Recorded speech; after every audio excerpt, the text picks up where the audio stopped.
Hola, buenas tardes. Iniciamos nuestro cine debate. En cuanto terminemos de publicar la película, se sigue el final. Comenzamos a escuchar al profesor Javier Arditi, que está a mi lado derecho. Él es profesor de teoría política en la UNAM. Su libro más reciente es La política en los bordes del liberalismo, diferencia, populismo, revolución y emancipación, y es coeditor de Taking on Political, colección de libros de pensamiento continental publicada por Edinburgh University Press, y trabaja sobre la política posliberal, la poshegemonía y la conectividad viral. Gracias. ¿Alguien ha visto esta película antes? O sea, todos los que están acá, para tener una idea, los que no la vieron, ¿tienen alguna idea de la historia de la película o no? El impacto que tuvo en su época es del 72, la película. Hay una larga historia de cómo se filmó. El libro en el cual se basó es un libro de Mario Puzo, un autor absolutamente desconocido y con serios problemas de deuda porque le gustaba jugar, y jugar significa apostar, y vendió los derechos por un precio más o menos barato, pero posteriormente hizo una fortuna con la venta del libro. ¿Cómo ver la película? Lo más placentero es no analizarla, simplemente sentarse y dejar que la belleza visual que tiene esta película le llegue a uno, porque realmente esta película yo la habré visto media docena de veces y siempre sigue impactando por tener a repugnantemente buenos actores, espantosamente buenos, incluso algunos de ellos que eran absolutamente desconocidos, que era Michael, que es Al Pacino, era una de sus primeras películas, y James Caan, que tuvo una carrera más o menos posteriormente, que hace el papel de Santino. Una manera de verlo, como les digo, es gozando simplemente la belleza visual y la clase de actuación que tenemos con estos actores. Una segunda manera de verla es una historia de mafioso, como tantas otras, pero bien hecha. Una tercera es verlo como una tierna historia familiar, solamente que la familia, en este caso la familia, se deshace de sus adversarios matándolos. También se puede ver esto como una película policial más. Yo vengo a la Facultad de Ciencias Políticas, entonces tengo que buscar algún tipo de conexión que sea diferente. En los años 70, en la segunda mitad de los 70, se usó el libro de Mario Puzo como una alegoría de un modelo de relaciones internacionales. No sé si están familiarizados con el trabajo de Thomas Hobbes, el Leviatán. El Leviatán es un libro que fue escrito publicado en 1651, justo después de las guerras religiosas en Europa entre protestantes y católicos, la guerra de los 30 años, y se asocia el Leviatán como el arquetipo de lo que es un orden internacional basado en la anarquía. ¿La anarquía en qué sentido? Que está compuesto por actores puramente estatales que se reivindican para sí mismos un poder de decisión sobre los asuntos internos, que no reconocen ninguna autoridad por encima de ellos y que se relacionan con la violencia, con los acuerdos, con los casamientos para forjar alianzas o por relaciones de neutralidad. El periodo de la estatalidad, que se conoce como el orden westfaliano, porque se cimenta en la paz de Westfalia de 1648, duró aproximadamente 300 años.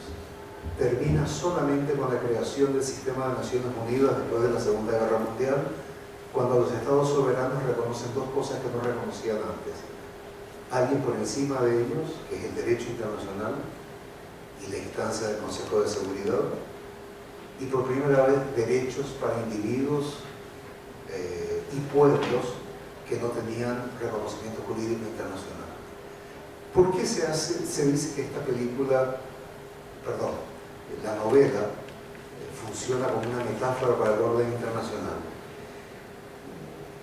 Básicamente porque el conjunto de las 5 familias, son familias hipotéticas, nunca existieron, que este conjunto de 5 familias afincadas en Nueva Jersey y Nueva York funcionan como estados soberanos, cada uno con sus ejércitos particulares, con un código de ética que se basa en la violencia, la conveniencia y la frase que se usa recurrentemente en la película, que es: no es nada personal, es solamente negocios.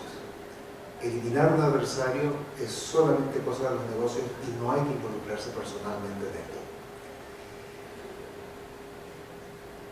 ¿Qué han hecho los teóricos de relaciones internacionales, particularmente lo que se conoce como la Escuela Realista de Relaciones Internacionales? Supongo que conocen, o hay que explicar algo de realismo. ¿Hay alguien que no conozca lo que es el realismo en relaciones internacionales?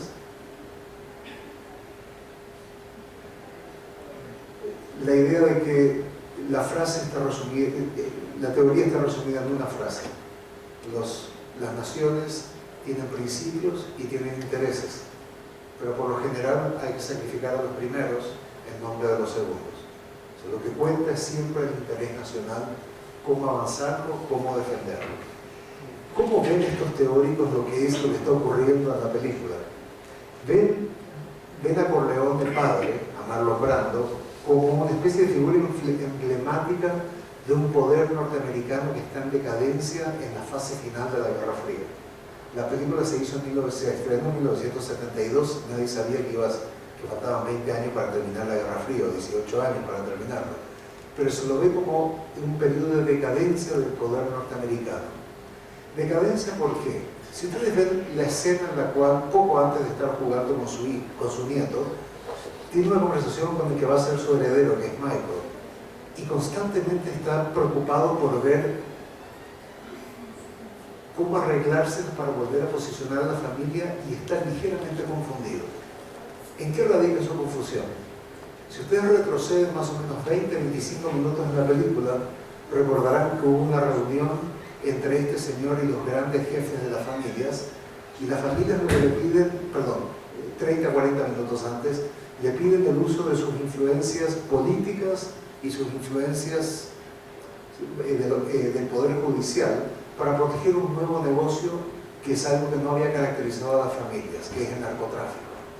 Y la preocupación que tiene el don Corleone es meterse en la onda del narcotráfico. Significa meterse en un terreno absolutamente desconocido, probablemente muy lucrativo, pero desconocido porque no saben cuál va a ser la reacción que van a tener los abogados, los jueces y los políticos que están en la nómina de las familias. ¿Va a seguir funcionando la protección?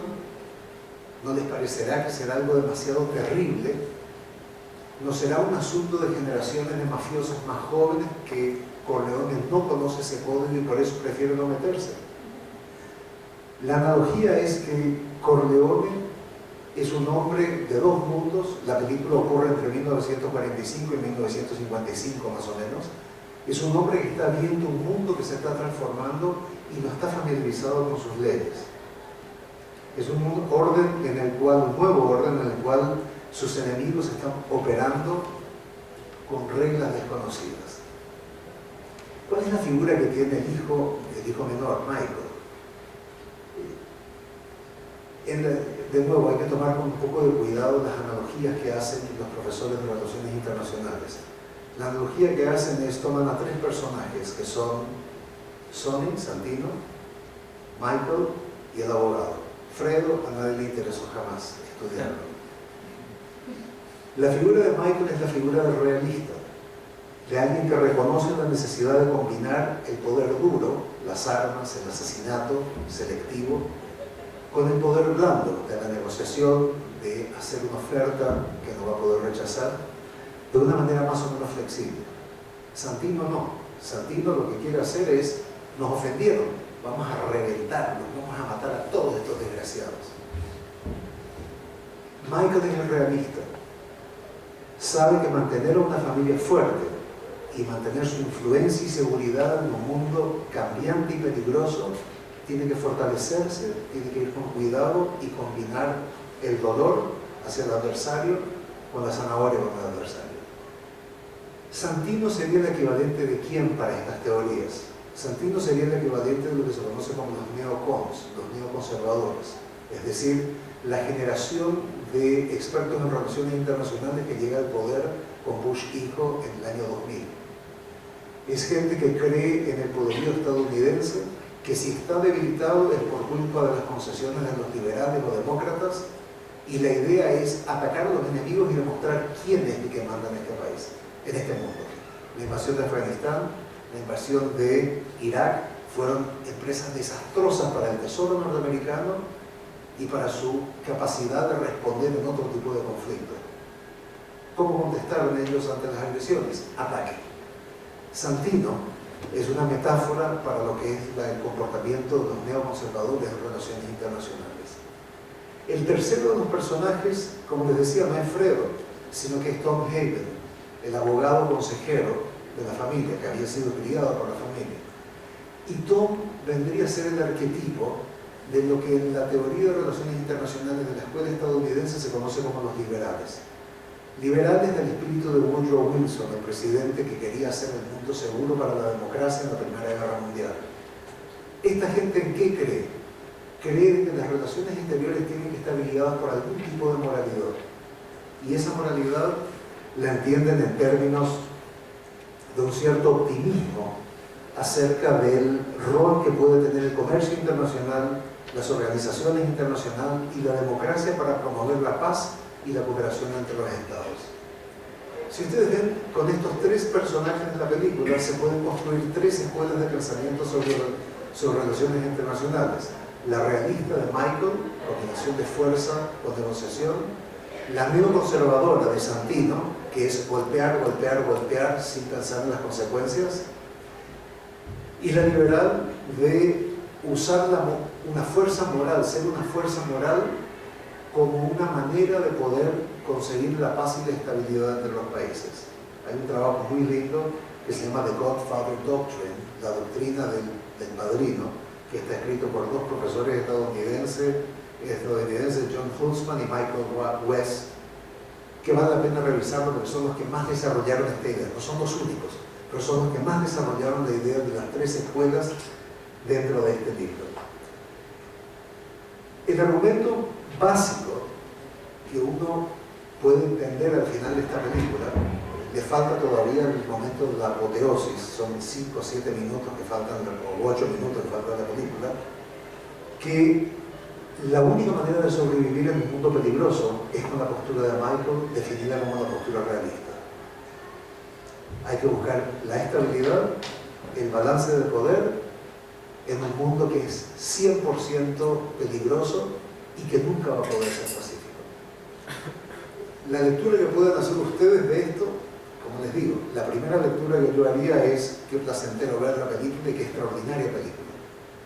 Pero véanme que hay otro tipo de narrativas que uno puede reconstruir también a partir de lo que es el texto de Mario Puzo, que se usó como la base del guión de la película. Muchas gracias.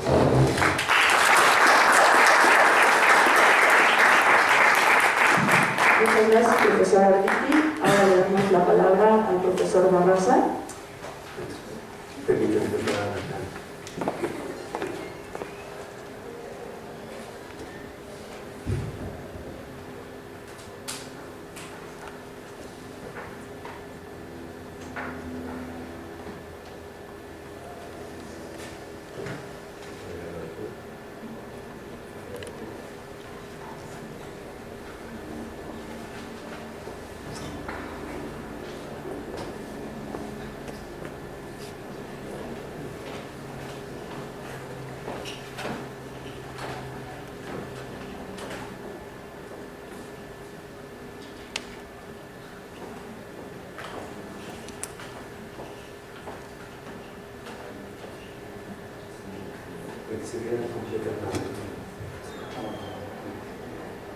Ahí está, perfecto.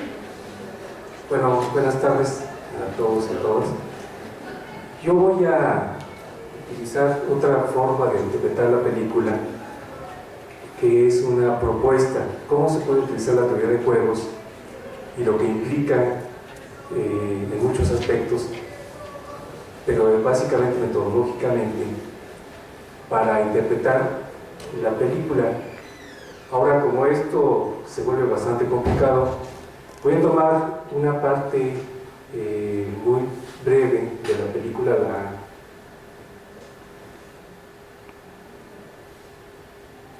la parte donde se hace la reunión entre las 5 familias y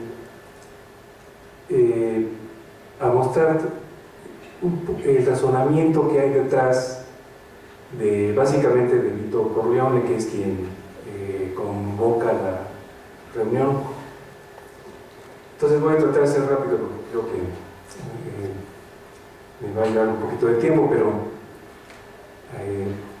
bueno, una de las grandes ventajas de la teoría de juegos es que muestra a todos los actores en conjunto. Es una forma de representación simplificada de todos los agentes que están en el juego, y es una forma de representarlos a partir de sus estrategias, pero básicamente las estrategias que siguen a partir de sus acciones pasadas y sus acciones probables. Esto en otra, cuando uno quiere conocer a una persona, es la enseñanza de la teoría de juegos, uno tiene que conocerla por lo que es, por lo que hace, básicamente, por sus obras los conoceréis, como dice la Biblia. O en el derecho penal, la imputación de responsabilidad es la que está definida por las acciones. El cine es algo muy semejante. Simplifica las cosas y tiene técnicas que sirven para ver a los distintos agentes y actores, aunque centra la atención sobre algunos de ellos que suelen ser los héroes. En esta película, a diferencia de muchas, estoy hablando muy en general, pero a diferencia de la mayor parte de las películas que sirven para que nos fijemos en un solo héroe, hay muchos actores, hay incluso demasiados personajes como para poder seguir bien la trama.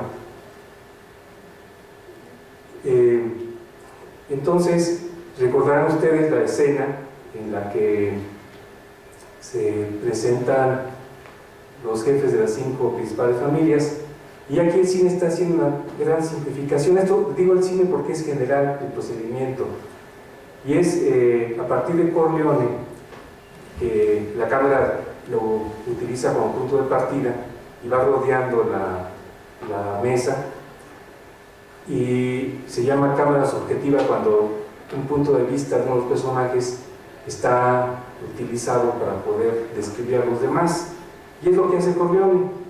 Entonces va pasando la cámara frente a, vamos viendo lo que él ve, y aparece Cuneo, que es el jefe de la familia del Bronx, Tartaglia, que es de Brooklyn, y Starkey, que es Staten Island. Entonces esto es lo que yo quisiera señalar, es que estos son dos procedimientos bastante semejantes, es decir, el de la teoría de juegos y el de las técnicas cinematográficas, porque ambos procedimientos simplifican. Es que no podemos tener demasiados personajes. Si tratamos de tener demasiados, pasa lo que en el mural de los murales mexicanos en general, pero especialmente en el que está en la escalinata del Palacio Nacional, a donde uno tiene que ir por secciones porque son tantos los personajes que se pierde uno, ¿no? Bueno, regularmente la teoría de juegos simplifica con 2 jugadores. Es una ventaja muy grande porque podemos entender la estrategia de los dos teniendo en mente a los dos al mismo tiempo, cosa que es bastante difícil en ciencias sociales. Normalmente no tenemos la visión global, y esto mismo hace el cine. Va a destacar aquí a 3 de los jugadores. Está Corleone, Tartaglia, que se está mirando frente a frente, y está Barzini en la cabecera, que está sirviendo como maestro de ceremonias, pero que en realidad está definiendo gran parte del juego. O sea, en este diagrama tenemos un rodeo. Aquí no me salió todo el rodeo que hace la cámara al principio, y después se centra en esa sola escena que es, les repito, minúscula, pero está llena de complejidades, ¿no? Hay una técnica que es muy antigua en el cine, desde la época de Griffith, o incluso un poco más atrás, que es la confrontación de plano contra plano, que se utiliza para una conversación o una disputa de manera que podamos ver tanto la cara del que está hablando como la cara de aquel que le responde, o las reacciones del que está viendo aquel que le está hablando. Esto es muy importante en el cine y recientemente ha habido una tendencia a estudiar la emoción. El cine es básicamente un aparato emocional, por eso nosotros disfrutamos, nos quedamos tan prendidos de lo que va ocurriendo, especialmente en esta película tan violenta, porque estamos constantemente mirando los rostros. No sé si ustedes lo hayan observado, pero es algo que no sucede en todo el cine, es decir, tiene su historia. Y el primer plano, el plano del rostro, pues el primer plano del rostro, es esencial para sentir las emociones y para quedarnos emocionalmente pegados, digamos, a lo que va ocurriendo. Por eso es que esta película, no importa cuántas veces la veamos, todo el tiempo la vamos a estar disfrutando y nos van a asustar todo el tiempo esos rostros de miedo o de odio, de venganza, de cuando se realiza una venganza, porque eso es perfectamente, digamos, automático, está regido por el sistema límbico que maneja las emociones en nosotros y en los primates en general. Pero el cine lo logra hacer una técnica muy refinada que se desarrolla especialmente en lo que se llama cine clásico norteamericano, que son los grandes maestros en esto. El problema que se plantea Vito Corleone es convencer a los demás de que está en el mejor interés de todos hacer una tregua que cambie el estado de cosas. En teoría de juegos es pasar de un juego a donde todo el mundo pierde, que son los juegos de suma cero, o sea, uno gana lo que el otro pierde, y si esto se repite constantemente, los dos pierden constantemente, a un juego de cooperación, en donde todos pierden un poquito, pero sirve para que ganen más. Y él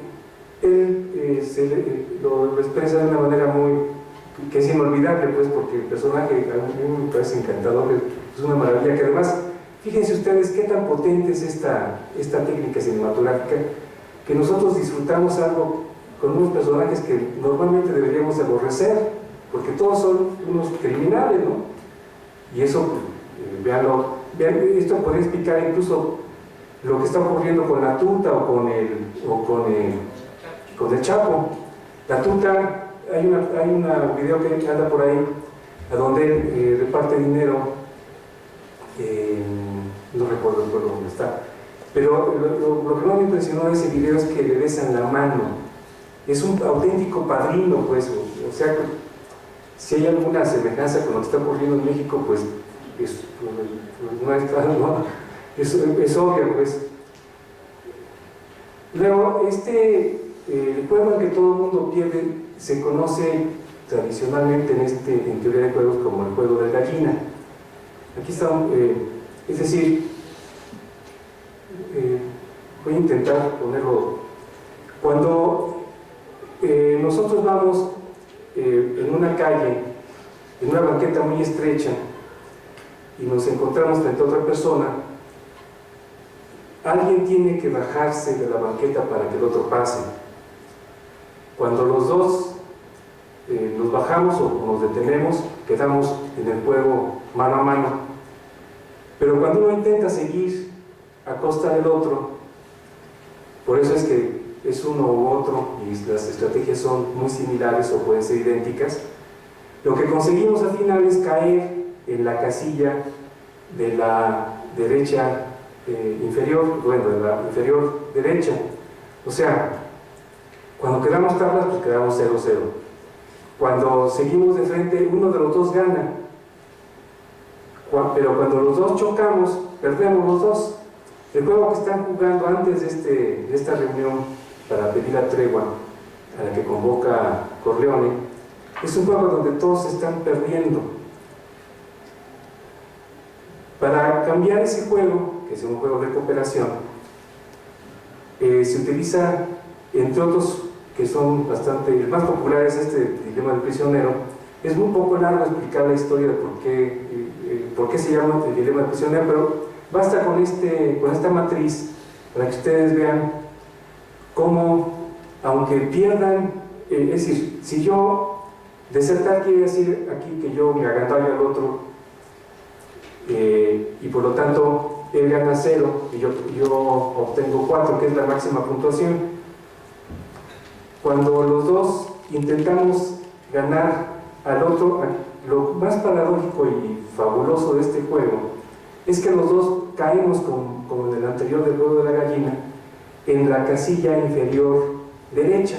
O sea, los dos perdemos con la cantidad menor en este juego, que son 2 puntos cada uno.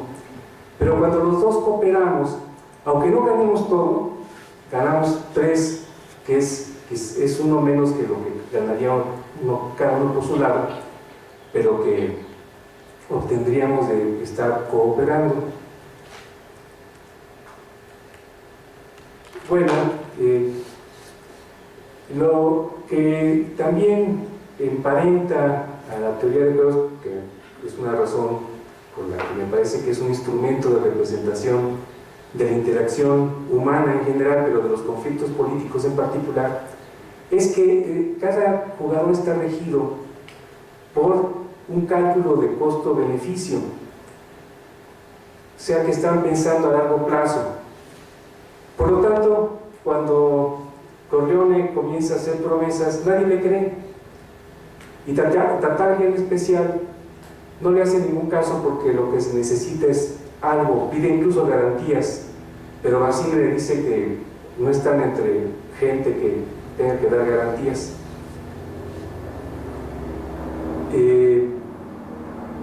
Lo que quieren, bueno, ya lo recordó Benjamín, lo que quieren es compartir el capital político que tiene Corleone, que es los políticos y la policía de Nueva York. Y Corleone dice que siempre ha estado, que siempre ha favorecido los tratos, pero pues no acepta entrar al negocio de la droga.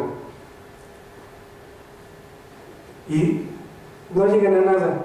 Es un poco difícil darse cuenta de esto, porque hay que detener bastante rato, digamos, volver lenta esta secuencia, esta escena. Pero lo que ocurre al final es que se empantana la discusión, porque Tartaglia pide garantías, Corleone no quiere dar garantías, y tiene que sacar un expediente que es propio también de los jugadores de teoría de juegos y de los jugadores que en general jugamos los juegos peligrosos en la vida, que es mostrarse irracional. Y lo que hace es, aquí lo voy a leer, Tartaglia recela: ¿qué pasará cuando tras la tregua, lo dice abiertamente, Corleone se fortalezca? Es decir, aceptamos todos el juego, pero resulta que quien va a ganar más es Corleone. Corleone les dice al contrario que todos van a ganar si aceptan las nuevas reglas. ¿Cómo convencer a Tartaglia?, piensa Don Vito. Y entonces habla de Michael. Ya le mataron a su otro hijo, Tartaglia también perdió un hijo. Lo quiere de regreso de Italia, y en ese momento se levanta del asiento. Noten ustedes que tanto él como alguien que lo antecede, que no se sabe exactamente quién es, también se levanta del asiento. Es muy importante esto también en el cine, porque es parte del lenguaje corporal.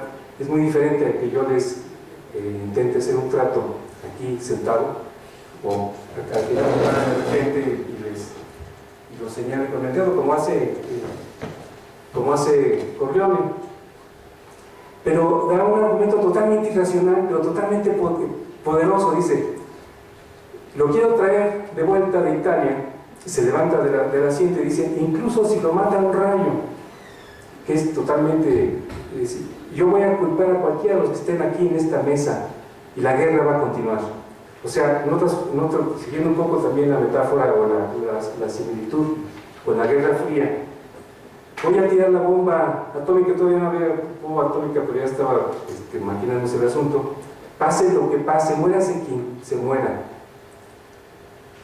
Y bueno, esta forma de ver las cosas a mí me parece muy útil porque puede ligar distintos campos de estudio del mismo fenómeno. Es decir, yo les acabo de hablar del juego de gallina cuando hay el choque, en el caso de, originalmente era el choque de dos coches que se seguían de frente y el juego consistía, ganaba aquel que seguía hasta el final, o sea, era totalmente absurdo. Y durante la Guerra Fría, esta política se llamó la de brinkmanship, o sea, de llevar las cosas hasta el extremo, y se han puesto ejemplos, que son clásicos también, de la guerra de la URSS contra Estados Unidos, y la guerra de los misiles en 64, a donde la amenaza consistió en esto, los dos estaban amenazando. Y la ventaja de utilizar este tipo de razonamiento es que podemos observarlo o representarlo tanto en el plano internacional, como en el plano político, como en el plano doméstico, como en el plano incluso de nuestra vida cotidiana en dos personas que se encuentran en la calle. Bueno, hay algunas otras cosas que podrían seguir y que aumentarían bastante la complejidad, pero espero al menos haber mostrado que puede interpretarse de otra manera el cine y buscar un modelo al que se le puedan sumar muchos otros elementos, entre ellos las emociones. Pues muchas gracias.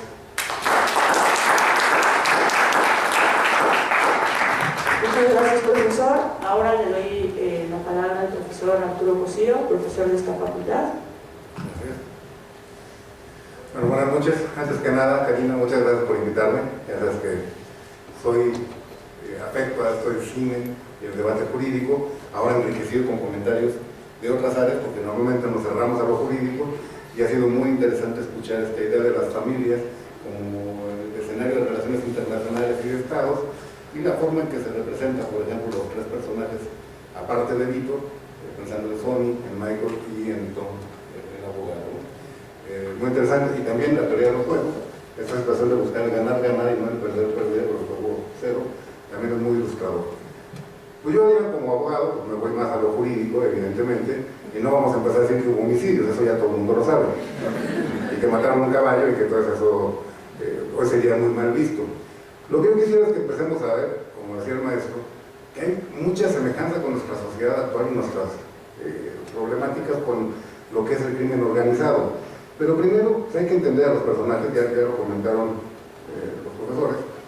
Empezó por Don Corleone principalmente, que es un tipo que efectivamente pues, es el padrino, es el líder de la familia Corleone, y que evidentemente es líder de la mafia y es una persona que no se toca el corazón, pero que tiene una forma que podríamos decir una doble personalidad, uno frente a lo que es la familia y otra lo que son los negocios. Empieza la película con esta escena dentro de lo que es el contexto de la boda de la hija, cuando Bonacera va a pedirle un favor. ¿Por qué? Porque a su hija la golpearon. Ella se defendió, hicieron abusar de ella, se defiende y entonces él viene a buscar justicia. Primera cuestión, la autoridad no se la dio. Porque dice, fui a la policía y lo soltaron en el mismo día y prácticamente se burlan de mí. Entonces, ¿qué me queda? Pues vengo con Don Corleone a pedir justicia. Ya tenemos una idea de Don Corleone como justiciero. Y aparte un justiciero como al estilo de Amurani, ¿no? Una cuestión de la ley del talión, porque dice, a ver, ¿qué quieres? No escuchamos, pero se ve que le pidió, o se intuye, pues que lo mataran a estos muchachos. Y él dice, no, tu hija no está muerta. Por lo tanto, no procede esa petición.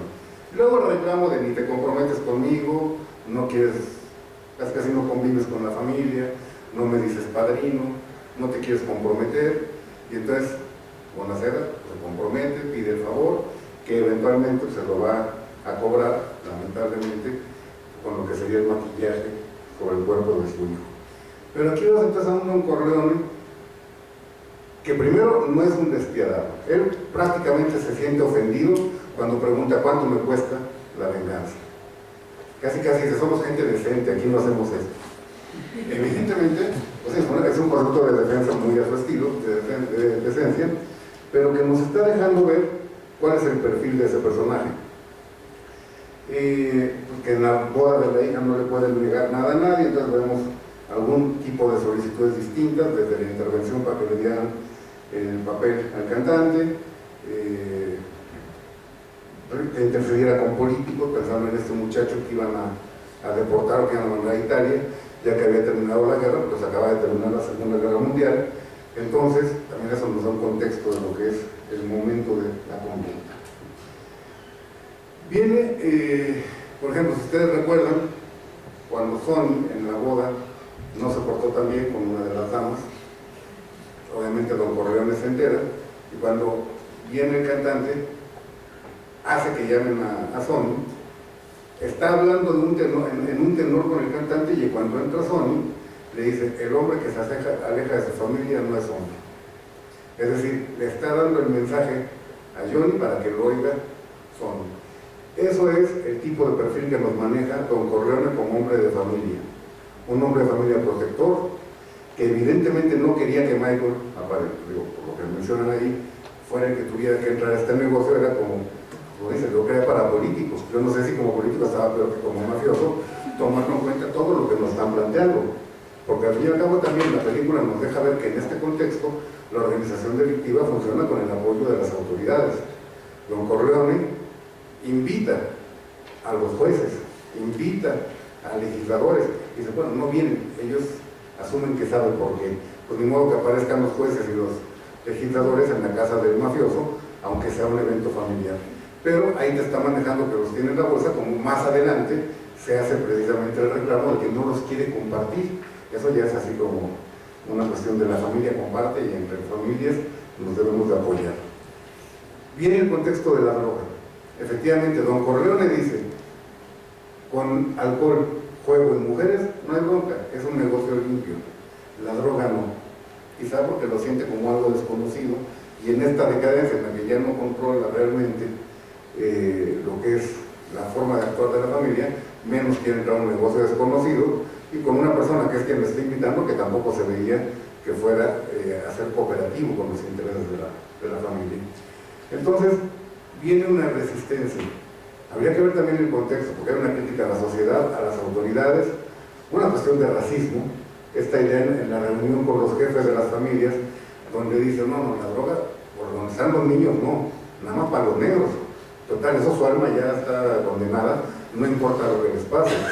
Entonces, nos da una idea de una sociedad en decadencia, evidentemente, y que en esta historia de mafiosos, porque finalmente es una historia que yo la disfruto como una historia de mafiosos, pero por la formación profesional no dejas de ver una serie de cuestiones que tienen que ver, en mi caso, con lo jurídico, y que me parece tiene una gran riqueza. La verdad es que en este momento, les voy a contar cómo termino. ¿O no? ¿Cómo ya termino? No, la verdad es que yo agradezco mucho, es una película que me gusta mucho. La que sigue también me gusta mucho, entonces les recomiendo que sigan la siguiente semana con El Padrino 2, que nos va a mostrar un poco cómo llegó a ser Vito Corleone quien es. Yo la verdad es que creo que había mucho que decir, ya lo vimos desde el punto de vista político. Yo ahorita me fui más bien por el contexto de la sociedad, las relaciones, la estructura, podemos ver del grupo criminal, cómo funciona la disciplina, cómo tienen a sus matones prácticamente ahí para lo que se ofrezca, entre Clemenza, vete y échate a tal, y fulano X. Cómo no perdonan la traición, porque evidentemente, y lo verán todavía más adelante, la traición no se perdona, y en la siguiente película va a ser todavía al extremo la forma en que se castiga. Entonces básicamente pues, son los comentarios que podría dar en este momento, y pues con eso terminaría.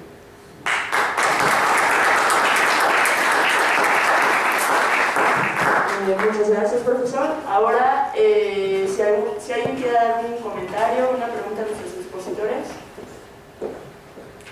¿Quieren ver la película? Yo vi que estábamos todos serios y la vida sí es seria, entonces hay que tomarlo en serio la vida. Entonces, la vida nada más la vamos a vivir una vez, entonces hay que ser serios.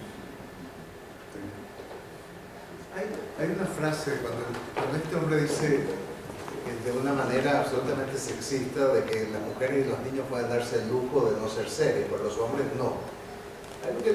Si podemos usar esta analogía, yo no vengo de la tradición del realismo en la política.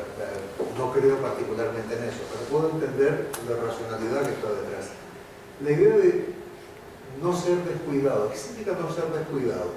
Estar siempre atento a las señales, porque vivimos en un mundo peligroso y cuando hay un mundo peligroso en cualquier momento nos pueden atacar.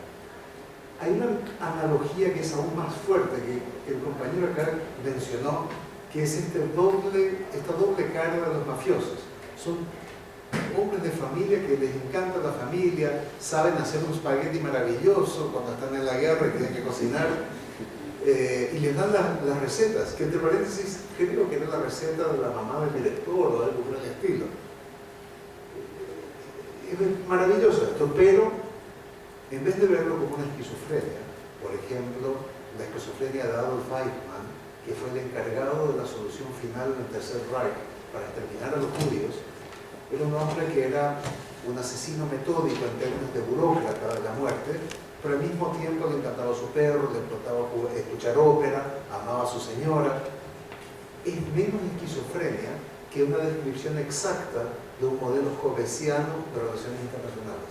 ¿Por qué digo esto?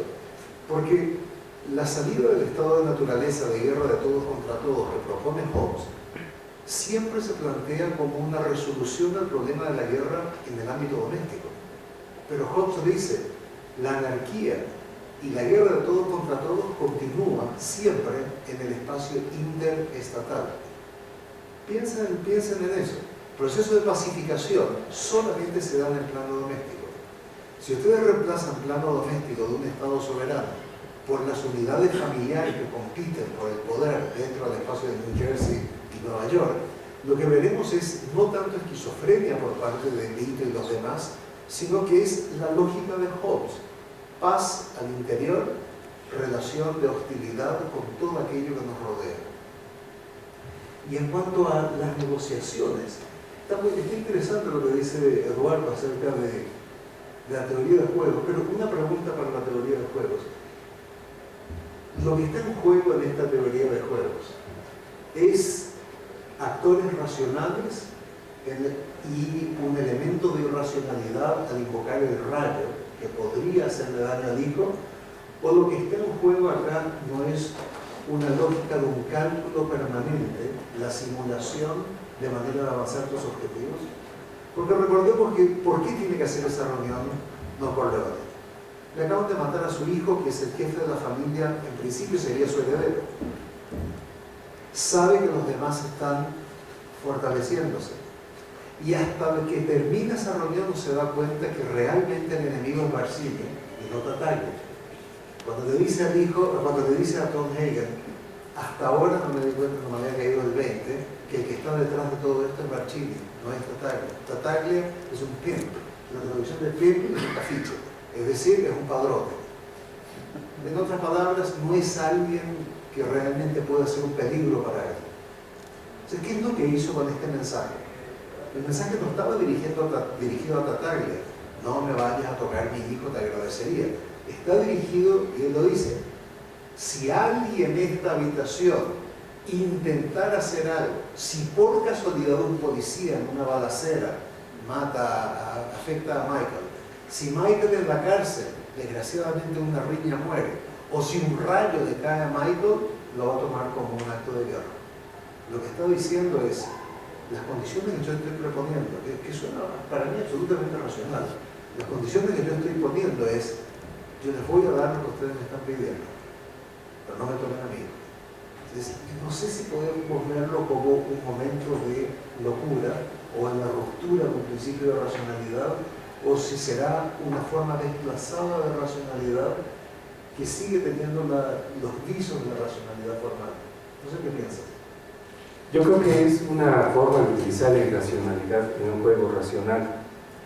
Por lo menos la interpretación dominante de los teóricos de juegos. Este es un problema que ha desbancado a la rational choice como basamento de estos modelos como el que presenté. En realidad ahora se ha dirigido mucho más a explicar cosas, por ejemplo, tan malas como la actuación irracional, como tan buenas como el altruismo. El altruismo Es una larga historia, pero el altruismo es algo que nunca quedó bien explicado desde Darwin. No conozco suficiente, bueno, apenas me estoy enterando de cómo está el asunto, pero es una de... ¿Por qué uno va a hacer algo por otro a costa de uno mismo? Y sin embargo, hasta recientemente se ha descubierto que tiene una lógica, si es que se ve el contexto.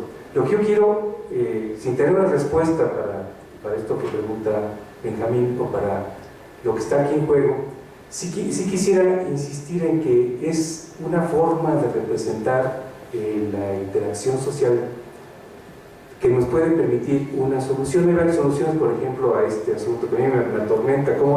¿Cómo es posible que alguien a costa de sí mismo pueda hacer algo a favor de otra persona? Pero utilizando diversos juegos se ha demostrado que efectivamente estamos dispuestos a desconocer incluso la racionalidad en la que estaban basados estos juegos.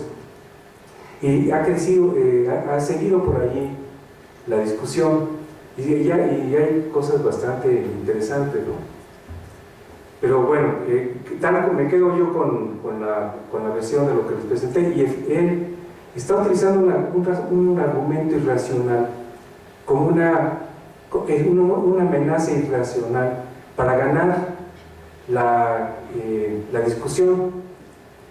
Es igual que en el juego de la gallina que les mostraba, cuando dos coches van, efectivamente sucedió así en Los Ángeles, un poco después de la Segunda Guerra Mundial. La película de James Dean, de donde viene el nombre del juego de la gallina, de Rebelde sin Causa, lo muestra. En ese caso son dos coches que van hacia el desfiladero, pero el juego original que jugaban los adolescentes en los que se basa la película son dos coches que corren en una línea blanca para enfrentarse uno a otro, y aquel que se desvía primero para no chocar, ese es el gallina. No sé si hayan ustedes visto la película de James Dean, pero algo que no soporta James Dean en esta cinta es que le llamen gallina. Era por ejemplo, claro que tiene un componente totalmente machista, ¿no? Chicken como a las muchachas que les decía entonces, se les dice menos, bueno, no sé. Pero hay en este caso hay un elemento totalmente irracional, que es el más loco, el que sale de la ventanilla y grita: no me voy a quitar, y muestra un rostro furioso, es el que va a ganar en este juego, y va a hacer que el otro se convence inmediatamente de que no se va a quitar, y que lo que más le conviene, si quiere conservar la vida, es desviarse.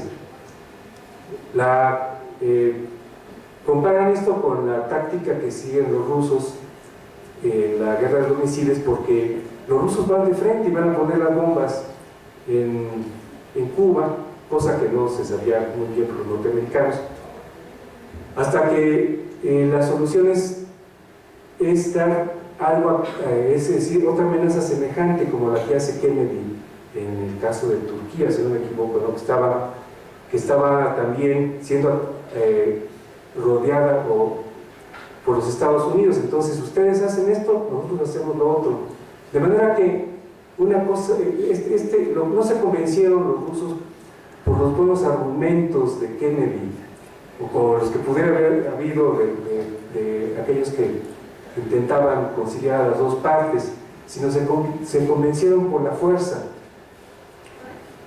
Ahora, la invitación es que, a pesar de que no seamos muy racionales todos, intentemos hacer algo racional, como darnos cuenta de que a pesar de que perdamos un poco, ganamos más con el juego de la cooperación. Yo creo que este juego es muy importante actualmente, que además ha funcionado para todo. Hay quien explica los tejidos celulares gracias a que las células, que son totalmente individualistas, llegaron a un acuerdo que no es un acuerdo racional, porque no hay razón en una célula, pues no hay ninguna neurona, de manera que a todo el mundo le conviene estar junto, e incluso producir algo más, que es algo emergente, que es un músculo, por ejemplo. Y esto es muy importante, creo yo, para ponernos de acuerdo en algo distinto que no sea a lo que estamos llegando. Bueno, esta es la parte a donde creo que podemos vislumbrar con cierta claridad, o con ayuda de estas teorías, de estos modelos, que nos pongamos de acuerdo para no destruir los equilibrios, o incluso para mejorarlos. También se puede referir al desastre que está significando el cambio climático. ¿Por qué no nos podemos poner de acuerdo? Las naciones no se pueden poner de acuerdo para ceder en la emisión de gases de invernadero. Es decir, se puede aplicar a muchos aspectos, pero ahí sí la decisión, entre más racional sea, y tiene que ver con el título que yo puse a mi presentación, o sea, todo el mundo tiene que ceder un poco, o mucho, en muchos casos que no han cedido nada, ¿no? Y en ese caso todos vamos a ganar, pero verlo es muy difícil. Es decir, es una cuestión puramente racional, tiene que ver también con otras medidas que deban tomarse, y aquí entran también las normas, la capacidad de poner en ejecución las normas, que son más familiares a la Facultad de Derecho. En fin, no se me ve por otro lado, creo, pero ahora yo respondo. Bueno, aquí hay una cuestión que se lo plantea al profesor Cosío, que ahorita escuchando las dos réplicas que hacían los profesores, es cuál es digamos, ese juego entre las reglas de un submundo, como es la mafia, como estamos viendo, ¿no? Y en realidad las reglas del Estado, es decir, las normas del Estado que se supone que deberían acatar esas reglas. Ese juego que estamos, por ejemplo, ahorita estamos viendo, en que tanta violencia aquí en México es porque algo se rompió en esas reglas y el derecho no está pudiendo atacar esa violencia. Y aquí en la película se plantea esos dos bloques. Entonces no sé qué opina usted, doctor. Bueno, lo que pasa es que la pregunta, yo creo que tenemos que verlo de alguna manera, partiendo de la película. Vemos en la imagen de la boda que llega Sony a querer correr a los que están tomando las placas de los carros y se identifican como agentes del FBI, todavía le escupe, se va y maldice al FBI. Con eso te están diciendo que las autoridades federales quizás no las tienen tan compradas como a las autoridades locales, que serían los policías o los jueces locales. Entonces, ¿cuál es la diferencia? Seguramente es el aspecto de la corrupción. Ese es el grave problema que hay. Por un lado, vemos esa imagen también de no es personal, todo es negocio, y también por eso justifican que en la familia, en el ámbito interno, independientemente de esta idea del bienestar doméstico, frente a lo que sería la hostilidad, frente a los contrincantes o los estados o lo que representen, bueno, estamos viendo que en lo personal tenemos una vida, tenemos una manera, y lo que es negocios actuamos de otro. Ahora, si lo vemos como negocios, y quizá entrando a la teoría de juegos, yo tengo dos opciones. Puedo ir a enfrentar a la autoridad y puedo desatar una ola de violencia. Recuerden cómo había una resistencia para matar al policía. Cuando Michael dice, ¿por qué no lo matamos? Es un policía corrupto. Sí, o sea, ellos tenían tratos con policías corruptos, pero eso no los ven tan malos. Es corrupto cuando quieren matar a mi papá, cuando ya está con la competencia. Pero de cualquier manera dice, bueno, no es un policía que merezca que se le respete, podemos matarlo y luego se podrá aclarar que era corrupto y no habrá tanto problema. Pero el problema es que la corrupción estaba por todos lados. Aquí este policía pues ya se había cambiado de bando y ya respondía a los intereses de Tattaglia porque ya la habían pagado. O de Barcini, que era el que estaba atrás, Tattaglia, según se descubrió después. Pero entonces es un tema de corrupción. Si yo tengo en la nómina jueces, yo tengo en la nómina policías y empiezo a violar la norma, pues evidentemente la norma no va a ser aplicada. ¿Qué es lo que pasa en México? Pues que tenemos también una gran corrupción. Yo creo que el problema de este país principalmente es la corrupción, el no tener limpias las instituciones, y por eso es que, incluso en Plaza lo hemos visto, no podemos pretender que ningún sistema funcione si no tenemos autoridades en las que haya un respeto por la norma, que haya una cultura de la legalidad y que no haya tanto infiltrado. Aquí vemos que la estructura tenía gente, por ejemplo, Sony quería averiguar dónde iba a ser la reunión en la que iban a matar al turco y al policía. ¿Dónde lo averiguaron? Con gente del recinto de policía. Pero los tienen en la nómina, pues no les aplican la norma. Entonces, tiene que fallar esa función del Estado de combate contra la delincuencia, y esto es a favor de los otros. Quizá lo que hicieron fue, nos enfrentamos, vamos a perder los dos, operamos, entonces te compro, y entonces ya tenemos una ganancia para todos. Yo imagino que por ahí podría ser una respuesta lo más general posible. ¿Una pregunta por ahí? Sí, sí. Pues, muchas gracias, profesores. ¿Tienen algún comentario? Por favor. Buenas noches. Yo difiero del Humbito que su acto sea irracional. Su último dicho, no, fue enteramente racional. Don Vito cita la reunión para saber hasta dónde puede llegar Tartaglia. Y se da cuenta que su enemigo no es Tartaglia en el medio de la reunión, es Barcini. Cuando él se da cuenta de esto, está totalmente perdido y lo acepta. Y señala como amenaza a Barcini: acepto ser mis jueces, pero no me toques. Y repliega sus tropas. Pero lo pensó, fue racional. La amenaza que hizo fue racional. Y ya después repliega todas sus tropas y se prepara con su hijo para poder atacar después. Pero ya ese ataque no le toca a él, le toca a su hijo. Así es como yo lo veo. No sé si estoy mal o estoy bien, pero yo así lo veo. Metiéndome en terrenos que no fue lo mío. Yo considero platicar con el maestro que el tema irracional, él no perdió en ningún momento la calma, él siempre supo por dónde iba y tenía guardado esto, que es lo que él iba a pedir. Porque primero trató de razonar, a ver, es que no nos conviene la droga. Cuando ya dijeron, es que es un negocio y dijeron, vamos a controlarlo, que hasta Barcini dijo, bueno, entonces entramos, pero controlamos. Y ya como que hay un consenso. Entonces él dice, lo único que yo pido es esto.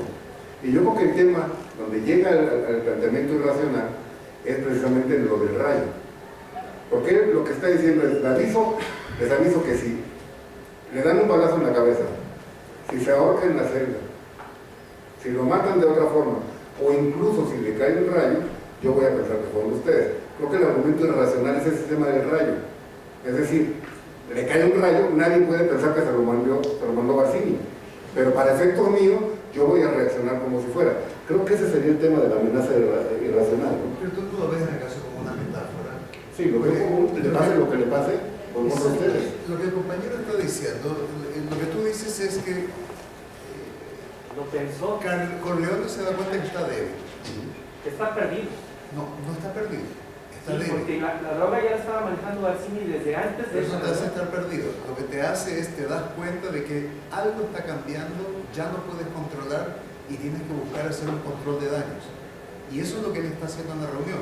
Como dice el colega, él cambia la postura en la conversación. Se da cuenta en la conversación que cuando se para este otro, no me acuerdo cuál era, y dice, yo estoy en contra de las drogas, pero si vamos a meternos que no se vayan a acercar a los colegios. Y con el argumento racista, eso para los negros. Se da cuenta, Víctor, que no tiene gran espacio de negociación porque evidentemente todos están decididos a entrarle a la droga excepto él. Entonces lo que él tiene que hacer es decir, si yo digo que no, me revienta. Es una guerra de todos contra mí, yo no puedo ganar. Entonces lo que él está haciendo es tratando de minimizar los daños que está teniendo con cálculo situacional. El cálculo situacional es qué voy a hacer para poder darme tiempo para que mi familia se fortalezca. En otras palabras, que mi Estado soberano, que no tiene las tropas para enfrentar al ejército español o al ejército francés, pueda replegarse y ver en qué momento, si es que puede aparecer el momento, porque a lo mejor no aparezca el momento, agarrarlos. Ahora, me gran vuelta en la cabeza con la palabra irracional. Creo que estamos usando la palabra irracional porque empezamos hablando de los juegos, de rational choice. No sé hasta qué punto es irracional. El uso de metáforas es irracional. Te puedo comparar a ti, amor mío, como los pétalos de una rosa en el amanecer. Es una mujer que está delante tuyo. No es esto como una clase de botánica, pero se entiende que tiene un valor metafórico. En el momento de si viviéramos en un mundo literal, la metáfora no tendría sentido y porque tenemos literatura, lo único que tenemos es manuales del usuario. Entonces, si estamos usando metáforas, la metáfora tiene una función de ilustrar por el exceso en este caso. Incluso si le cae un rayo sobre la cabeza a Michael, voy a tener que pensar que es alguno de ustedes. Lo que les está diciendo es, lo que yo les estoy pidiendo es que bajo ninguna circunstancia ustedes me toquen a mí. Si ustedes me conceden eso, les doy mis contactos. ¿Qué voy a hacer? No quiere hacerlo porque está seguro que si da los contactos puede perderlo. Ahí se equivoca. Se equivoca porque si fuera cierto lo que dice el padrino, al Chapo o a Escobar no les hubiese ido bien durante tanto tiempo. Les fue bien porque los políticos y los jueces se pueden corromper por lo que sea. Si se corrompieron por la prostitución, ¿por qué no se van a corromper después por la droga? Ese fue su único error. Pero no me parece que sea irracional. Es más bien una metáfora para decirles, voy a aceptar como mínima condición, no me toques a mi hijo y ya. Te doy los contactos, cosa que él no estaba dispuesto a hacerlo antes de la reunión. En la reunión se dio cuenta, estoy perdido, necesito darles algo y ver si me puedo aguantar. ¿Sí? ¿Algún comentario?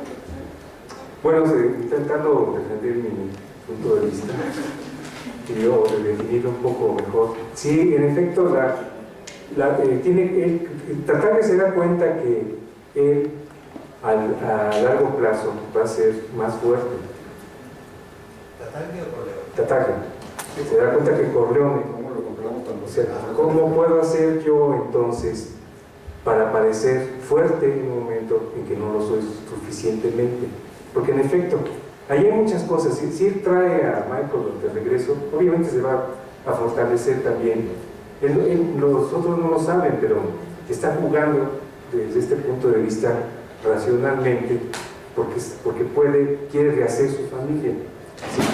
Lo que sería el uso de una posición irracional sería mostrarse mucho más fuerte de lo que es, como una amenaza con una fuerza que no tiene, pues como cuando el pavo real abre la cola, ¿no? Esto es lo irracional usado en un contexto, en una estrategia racional. Y él se da cuenta de que debe de utilizar este subterfugio en el momento en que descubre que lo están descubriendo. Pues. Es como yo lo interpretaría. Otra historia que les acabo de contar, que esto está cada vez más, la rational choice está cada vez más debilitada, incluso en esta hermana que tiene que la teoría de juegos, pero es otro asunto que llevaría por otro camino. Bueno, lo que se logró, creo, es que por lo menos comenzamos a plantearnos el asunto en términos estratégicos, que es el meollo de todo este asunto. Y creo que ayuda muchísimo representárselo de una manera abstracta, como lo ha hecho durante 50 años esta rama de la matemática. Yo no había caído en la cuenta hasta recientemente, que cuando comencé a descubrir la manera tan rápida de demostrar las cosas, es que me entusiasmé por esta disciplina. Bueno, pues muchas gracias, profesores, muchas gracias a ustedes. ¿Quieres hacer algún comentario? Bueno, ¿Que quieren ver la película? claro, por supuesto. No se les olvide que falta el final. Falta el cardíaco final. Por lo pronto les agradecemos por su participación, profesores. Les damos un fuerte aplauso.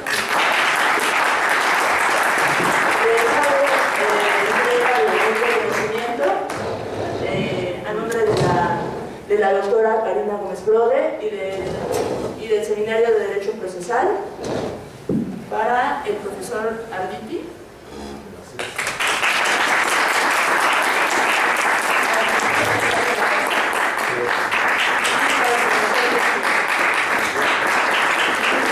Muchas gracias y los esperamos para la segunda parte, que va a ser el próximo jueves en el mismo horario. Gracias.